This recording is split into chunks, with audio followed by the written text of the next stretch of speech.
त्यातला प्रकाश जागृत करून आपल्या पायावर उभं राहा हा जो काही त्यांनी दिलेला संदेश आहे तो मला असं वाटतं की मानवाच्या कल्याणाचा सर्वोत्तम संदेश म्हणून आपण त्याच्याकडे पाहू शकतो।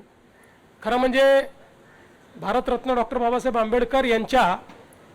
सामाजिक चळवळीचा उल्लेख आपण नेहमी करतो आणि तो सर्वार्थाने अत्यंत महत्त्वाचा आहे, पण तो उल्लेख करत असताना अनेक वेळा त्यांचे वेगवेगळ्या क्षेत्रातले जे काही कॉन्ट्रिब्यूशन्स आहेत ते कुठेतरी मागे पडतात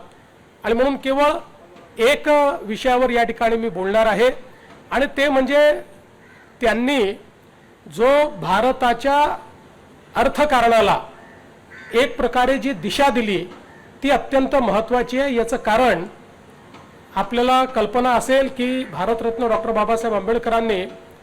लंडन स्कूल ऑफ इकॉनॉमिक्समध्ये ज्यावेळी डॉक्टर ऑफ सायन्स ही पदवी मिळवली त्यावेळी त्यांचा प्रबंध हा जो काही आपल्या रुपया आहे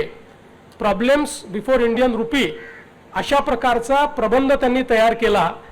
आणि या प्रबंधामध्ये त्यांनी ज्या गोष्टी मांडल्या त्या याकरता महत्त्वाच्या आहेत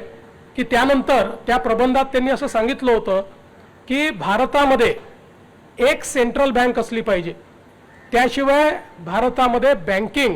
हे आपल्याला करता येणार नाही। दुसरं त्यांनी सांगितलं होतं की वर्षानुवर्ष आपल्या करन्सीचं म्हणजे चलनाचं सिल्वर स्टँडर्ड आहे ते संपवलं पाहिजे आणि गोल्ड स्टँडर्ड केलं पाहिजे। आणि तिसरं त्यांनी हे सांगितलं होतं की विनिमय दर बघू नका, करन्सीची पर्चेसिंग पॉवर बघा। आणि त्यानंतर ज्यावेळी बँकिंग व्यवस्थेच्या संदर्भात हिल्टन यंग कमिशन तयार झालं आणि ते भारतामध्ये आलं त्यावेळी त्या कमिशन समोर सर्वात विस्तृत साक्ष ही भारतरत्न डॉक्टर बाबासाहेब आंबेडकरांची झाली आणि ती साक्ष झाल्यानंतर हिल्टन यंग यांनी आपल्या अहवालात डॉक्टर बाबासाहेब आंबेडकरांच्या या पुस्तकाचा उल्लेख करून आणि त्यांच्या साक्षीचा उल्लेख करून त्यात हे लिहिलेलं आहे की भारताला एक सेंट्रल बँक ही आवश्यक आहे आणि म्हणून रिझर्व्ह बँक ऑफ इंडियाची स्थापना करा। त्यामुळे ही जी रिझर्व्ह बँक ऑफ इंडिया स्थापित झाली आहे याची मूळ आयडिया ही भारतरत्न डॉक्टर बाबासाहेब आंबेडकरांची होती।